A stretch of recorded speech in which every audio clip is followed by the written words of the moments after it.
observar que o outro também participa da mesma comorbidade, ou que até mesmo tem uma estratégia de enfrentamento diferente, lhe faz ver a vida de uma forma mais prazerosa, né? Sem grandes tabus.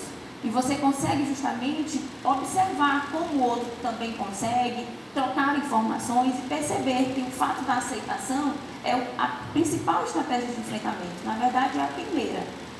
E nada mais justo do que a questão do aporte psicológico, né? A partir do momento que você recebe o diagnóstico, mas antes mesmo de receber o diagnóstico, a questão da busca, né, pelos profissionais quanto à questão do coloproctologista, os gastos, né, justamente na tentativa de ajustar esse processo inflamatório, de organizar a questão das medicações. A gente vê a necessidade do psiquiatra, como a doutora Lísia falou, justamente o aporte dos psicólogos, onde a gente pode fazer justamente a questão da psicanálise, né? A gente percebe que a psicanálise ainda não é muito difundida, né, do ponto de vista das doenças inflamatórias. O que a gente mais ouve falar é justamente a respeito da terapia comportamental, que é a mais popularmente falada. Só que a gente tem que observar que, em se tratando de psicanálise, ela vai mostrar alguns comportamentos repetitivos que muitas das vezes estão no nosso inconsciente, que a gente não tem nem noção, né, em nível de consciência, do porquê que acabamos por repetir, né? Consequentemente, acabamos por nos negligenciar e nos auto-sabotar, como eu falei inicialmente, pela questão do nosso cérebro, dele ser o nosso maior inimigo e nosso melhor amigo, ou justamente não querer ter esse gasto energético, né, de que acaba por fazer com que tenha essa auto-sabotagem. Aqui é um resumo, né, basicamente em se tratando do que se almeja, né, e justamente em relação ao que acontece a nível prejudicial quando tem esse desarranjo, justamente para poder entender que essa comunicação ela é direta, esse processo inflamatório ele vai culminar para essa alteração desse humor, né? Evoluindo para um quadro de ansiedade, para um quadro de depressão, onde vale lembrar que ansiedade por ansiedade todos nós temos, a gente nasce com ansiedade. A gente deve tratar e observar esse quadro, né, de humor, esse transtorno de humor, quando ele começa a agir, na verdade, de forma exacerbada, nos paralisando. E a partir daí sim, a gente tem que tratar e caracterizar a ansiedade como patológica. Não pode ser negligenciado justamente a questão das medicações que a gente acaba por usar no tratamento. O que a gente mais ouve? A maior parte desses medicamentos antidepressivos, eles vão ter ação gastrointestinal. Então, como é que eu vou colocar no paciente uma medicação que tem ação gastrointestinal? Mas é justamente usar dessas medicações, alguns efeitos colaterais dessa medicação a nosso favor. Ou seja, quando um paciente está com um quadro de ansiedade, um quadro depressivo, a medicação de escolha, né, que eu tenho que abordar é justamente uma classe que é o inibidor de recaptação de serotonina, que é justamente a serotonina que no nosso intestino ela vai estar de produção deficitária.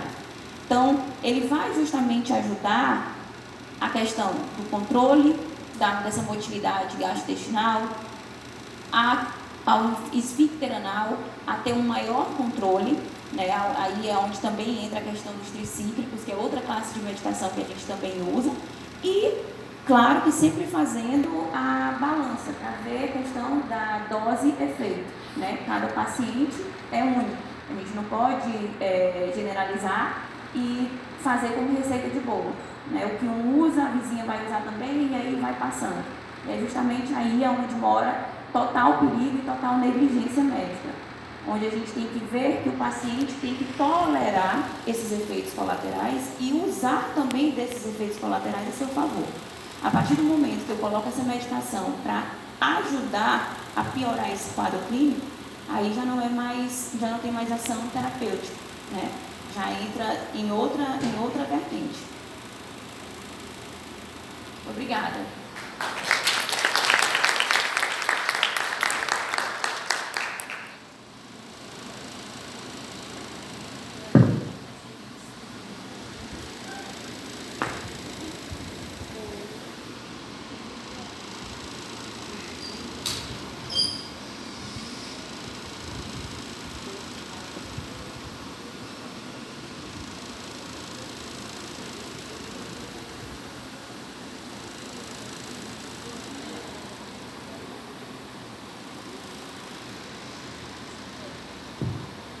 Agora nós vamos para a última palestra, que é a nossa querida amiga, conhecida de todos, porque ela está na AMAD sempre, né? Toda vez que eu preciso de alguma coisa lá de nutrição, aí a Karina me dá força. Ela é nutricionista clínica, está trabalhando agora também com ortomolecular. E ela vai falar um pouquinho para vocês sobre a alimentação, o que pode, o que não pode, o que é mito, o que não é. Que é uma coisa que todo mundo tem dúvida. Obrigada, Karina, pelo apoio que você dá para a MAD. Gente, boa noite. Eu agradeço novamente o convite. É um prazer voltar a falar com vocês. E ela falou como se fosse muito simples. Eu acho que a alimentação, na verdade, é o mais complicado. Quando o paciente recebe o diagnóstico que vem para a gente, ele quer uma única coisa, que a gente consiga fazer com que ele volte a ter a mesma alimentação de antes sem sentir nada. E não é uma tarefa fácil e na maioria das vezes não é possível. Mas foi muito bom chegar e assistir a tempo a palestra da Alicia, da Mariane, porque elas falaram algumas coisas que são fundamentais para vocês. E hoje eu posso dizer que é uma novidade, mas é uma novidade já estabelecida. A relação do eixo intestino, cérebro e microbiota.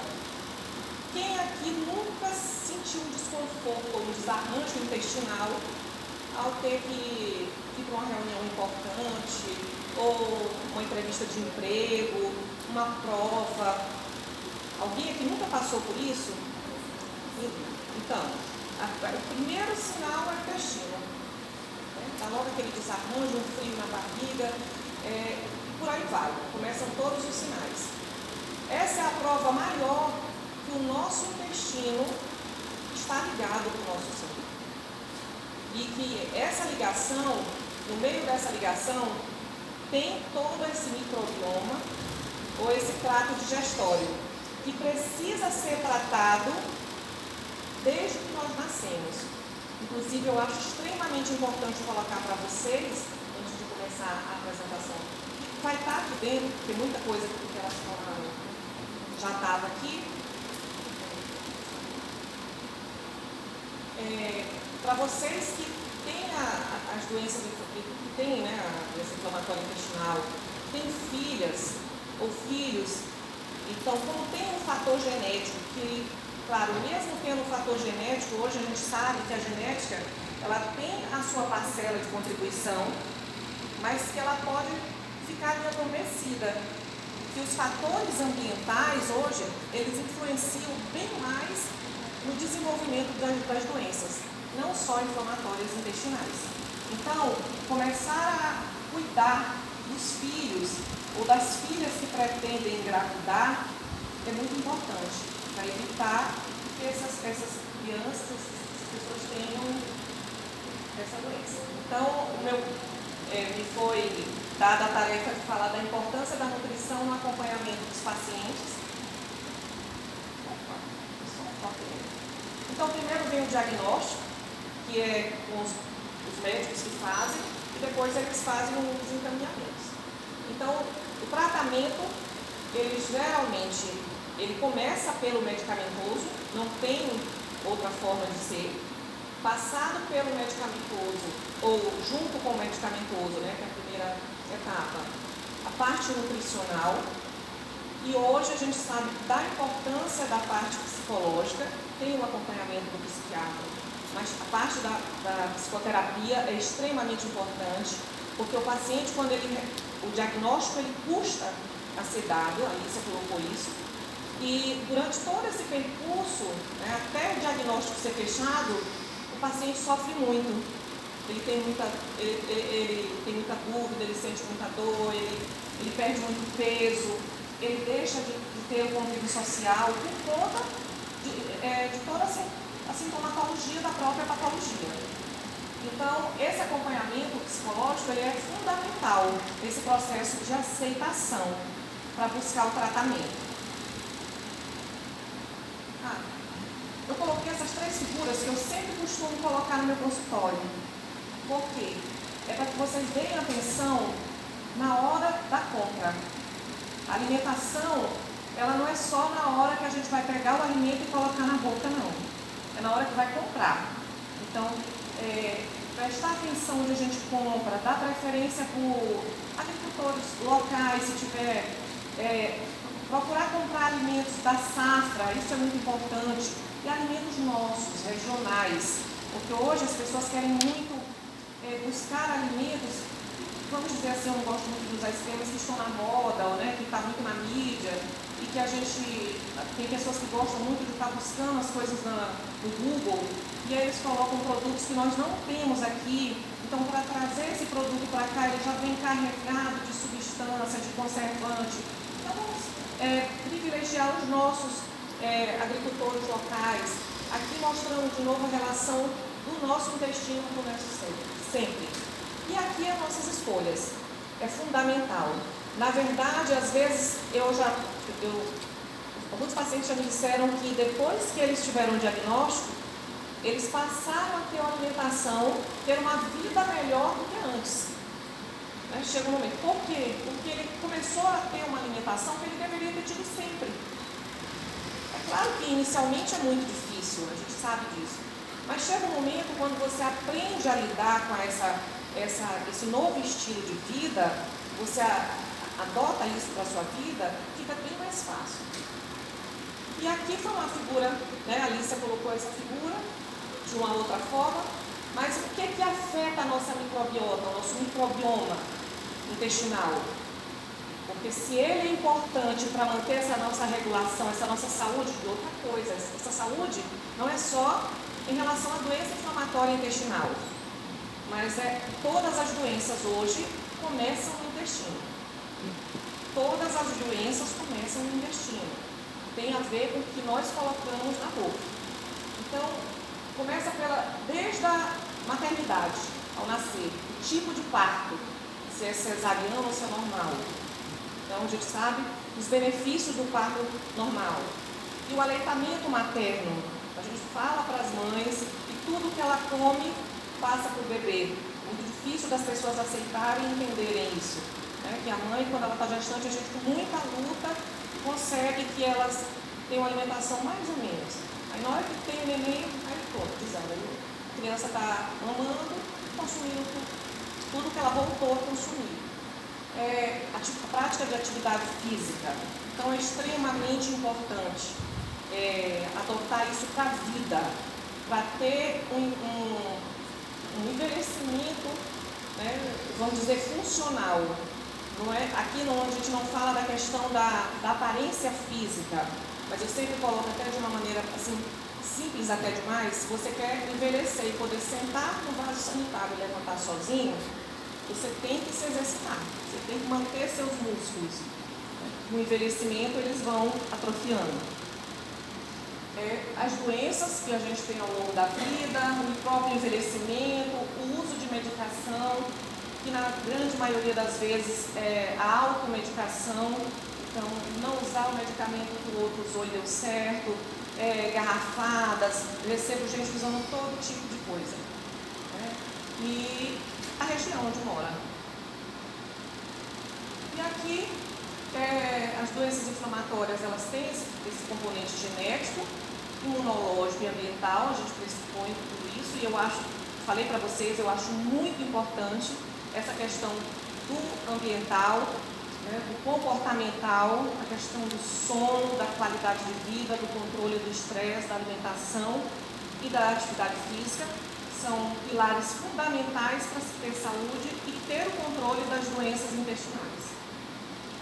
E a nutrição é fundamental para evitar essa desnutrição proteico-energética, que a grande maioria dos pacientes, logo que descobrem, dependendo do grau, da intensidade da patologia, elas desnutrem muito. Né? No último evento que nós tivemos, tinha muitos jovens bem desnutridos, e isso acontece exatamente por causa dessa desregulação da microbiota intestinal. E aí, essa desregulação dessas bactérias do intestino, elas acabam produzindo substâncias que inibem o apetite. Então, a pessoa não sente fome, acaba ficando sem comer, o pouco que come causa diarreia, náusea, às vezes vômito. Então, ela entra num quadro de desnutrição e acaba perdendo muita massa magra, né? Fica muito anêmico. E a nossa dieta, a própria dieta ocidental, que é uma dieta muito rica em farináceos, industrializados, processados, ultraprocessados, coisinhas de pacote de supermercado, a gente sabe que tem industrializados que nos ajudam muito no dia a dia da cozinha. Mas a gente tem que ter uma atenção maior e ler os rótulos, ver o que a gente está levando para casa.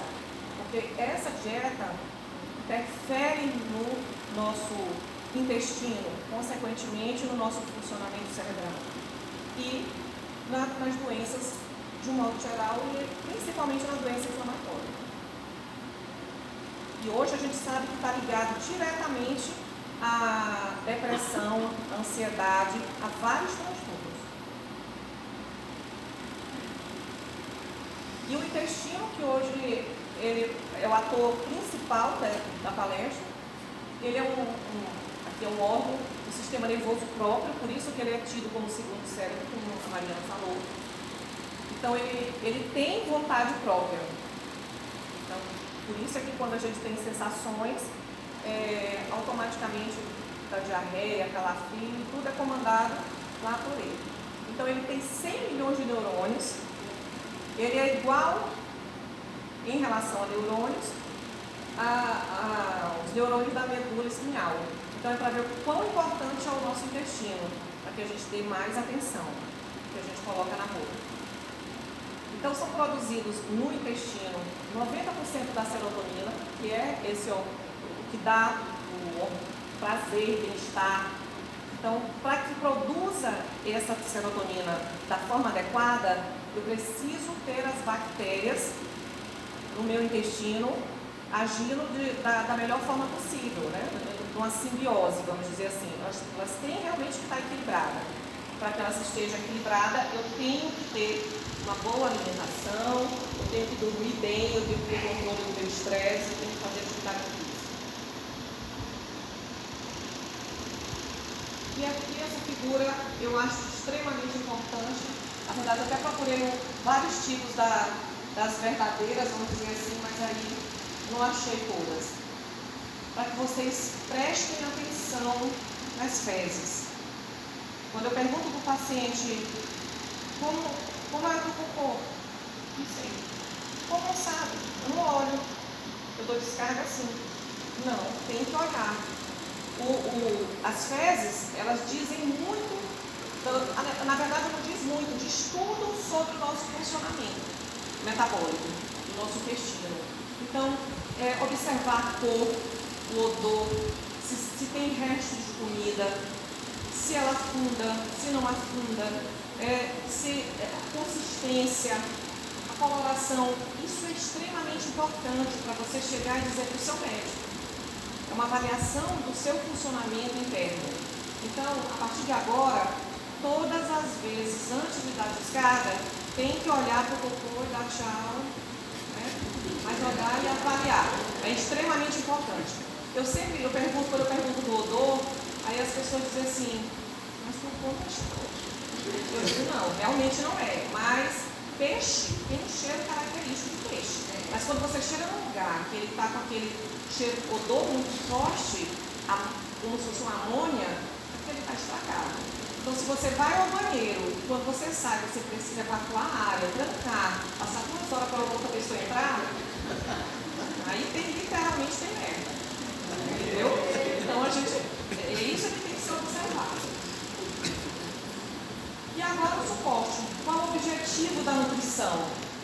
E é um objetivo extremamente importante para que a gente consiga manter o paciente, vamos dizer, dentro das condições de vida, de saúde adequadas, até para aguentar o tratamento, as medicações.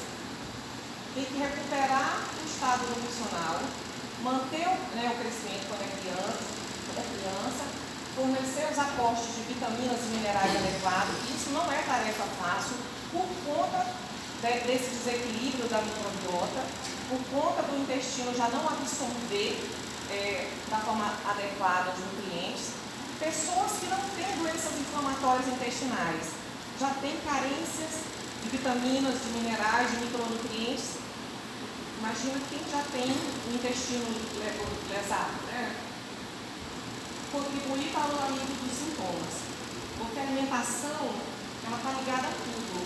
Você vê que a gente vem para uma reunião aqui, mas a gente vai fechar com lanche. Quando eu ligo para uma amiga para combinar, vamos sentar lá na praça para conversar, numa cafeteria, porque eu gosto muito de café, tudo é cafeteria. Então, se vai na minha casa, a primeira coisa, quando você vai receber uma pessoa em casa, a primeira coisa que você pensa é o que você vai oferecer. Então, a alimentação, ela une as pessoas. Ela está com a gente o tempo todo. Então, a gente tem que usar essa alimentação ao nosso favor. Então, a terapia nutricional é esse mecanismo que vai ajudar exatamente a ter esse controle da doença. Eu coloquei que o objetivo principal é manter esse estado nutricional, que é individual de paciente para paciente. E a gente precisa individualizar essas dietas. Muitos indivíduos, com essa doença inflamatória intestinal podem consumir dieta normal durante os períodos de remissão da doença, mas precisam alterar a dieta durante as crises. Então, você tem que aprender a se conhecer os alimentos e observar cada alimento, o que é que ele causa no seu corpo. O que você deve levar em consideração? Sintomas como diarreia, constipação, dor abdominal, se está em remissão ou não, a localização da doença, se tem um estreitamento do intestino, se fez alguma cirurgia prévia, e se há alguma deficiência nutricional. Tudo isso tem que ser levado em conta na hora da individualização da dieta. Então, a dieta, inicialmente, quando o paciente chega no consultório, elas muitas vezes parece igual para todos. Porque a alimentação ela não foge, os alimentos são os mesmos. Com o andar da carruagem, você vai moldando de acordo com aquela pessoa. Eu costumo respeitar muito o gosto, a individualidade, isso todos os pacientes que eu atendo. De acordo com a condição financeira, onde mora, o que ele está habituado a comer. Eu tento, na medida, eu acho que eu faço até demais, de tentar transformar as coisas. E às vezes o paciente chega para mim, olha, eu estou com vontade de chutar o pau da barraca, largar de mão, não fazer mais nada. Eu queria comer uma coisa diferente. Eu digo, olha, eu tenho para te dizer é fazer preparações diferentes com os mesmos alimentos. Não dá. Infelizmente, às vezes não dá para você, querer inventar muito. E a terapia nutricional, que aqui é para mostrar para vocês, tem que ter muito cuidado, porque principalmente o nordestino gosta muito de carboidrato, de farinha, de beiju, de cuscuz, de muita massa, e nesses períodos da fase aguda da doença, tem que observar para reduzir praticamente o chá. E os que for usar sem glúten hoje, devido a ter muitas patologias, muita exclusão, já tem no mercado uma gama de possibilidades de preço acessível, tirar a lactose, independente de ser intolerante à lactose ou não, observar esse consumo das fibras. Claro que a gente tem que ver também o que estágio da doença você está, porque tem as fibras que são solúveis, que são as que elas absorvem água e ajudam no trânsito intestinal, e já as que são insolúveis, tem que tomar muito cuidado, não pode usar no período de crise, que são as sementes, as cascas, às vezes as próprias escoliosos. Então, tudo isso a gente direciona no consultório, ajuda o paciente a transformar esse alimento da melhor forma possível para ele consumir. E na fase de remissão, incluir também, porque o que acontece? O paciente ele tem crise, mas ele não fica em crise o tempo todo. Então eu já tive pacientes que mesmo quando ele está em remissão, ele não consegue voltar a comer as coisas, por isso que ele desnutre. Ele fica tão apavorado com medo de comer as coisas que ele começa a desnutrir mesmo. Então eu sempre digo, olha, começa a reintroduzir os alimentos de pouquinho e não coloca 3, 4 alimentos diferentes no mesmo dia. Observa se você vai sentir alguma coisa, isso é extremamente importante. E aqui é um tipo de dieta, que são as dietas que a gente fala que são antifermentativas, que são dietas, que elas causam esse desconforto, gases, são extremamente comuns nos pacientes com doenças inflamatórias intestinais. Então, claro que eu sempre gosto de dizer o seguinte, por isso que falar de alimentação dá muito pano para a manga, porque um alimento que pode causar gases numa pessoa pode não causar em outra. Mas quando eu até falo assim, quando você joga no Google o que causa gases, ou o que afeta a gastrite, vem aquelas mesmas coisas. Então é muito difícil quando eu digo para o paciente, não, eu não como pimenta porque faz mal. No caso, assim, um paciente com gastrite, eu digo, mas nem todo paciente com gastrite consome a pimenta e passa mal, porque na verdade a pimenta ela tem até uma substância que é anti-inflamatória. Mas aí você tem que respeitar a individualidade de cada um. Então, por exemplo, brócolis, couve-flor, repolho, geralmente eles fermentam e acabam causando gases.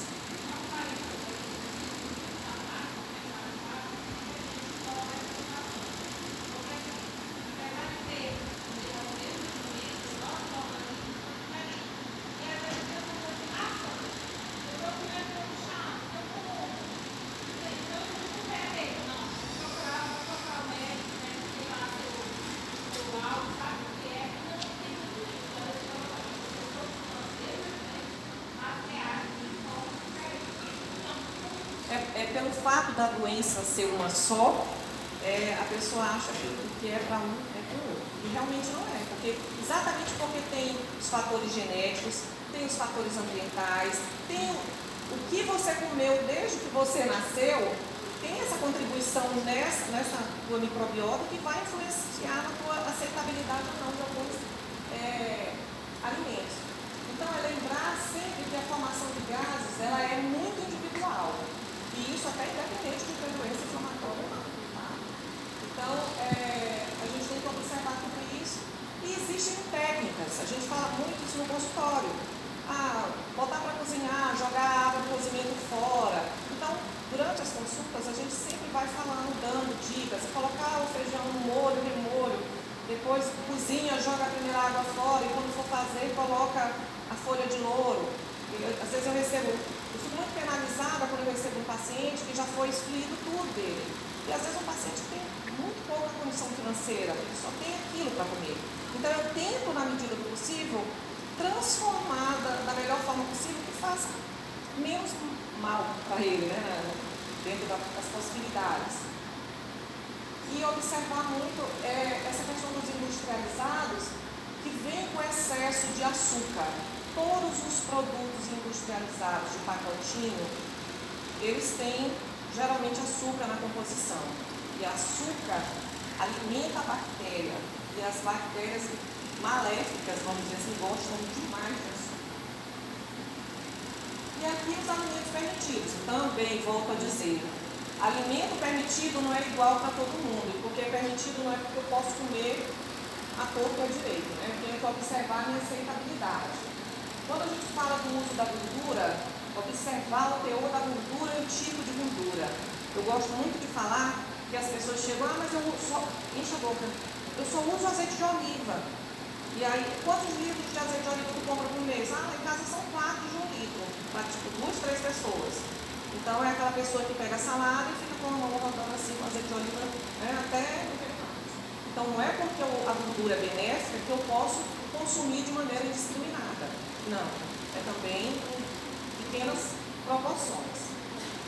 E essas frutas, os vegetais, todos esses vegetais que já são conhecidos, tem que observar a a velocidade de digestão. Eu como, eu fico cheia durante muito tempo, então eu observo isso para ter mais cautela quando vai consumir. Eu acho que o ponto fundamental para aprender a conviver com uma doença que até agora não tem uma cura, né, é você se conhecer e se respeitar. Eu sempre falo que o corpo ele fala. A gente aqui não quer ouvir ou não sabe ouvir. Tudo. Se eu tenho uma dor de cabeça, ela tem uma razão de ser. Então, será que, às vezes, eu estou sentindo uma dor de cabeça, eu já como uma medicação. Mas será que se eu deitar um pouquinho? Será que não é desidratação? Será que eu tive uma boa noite de sono? Então, tudo isso influencia. Então, antes de tomar qualquer tipo de medicação ou tomar qualquer outra medida, é importante observar como é que foi o dia anterior.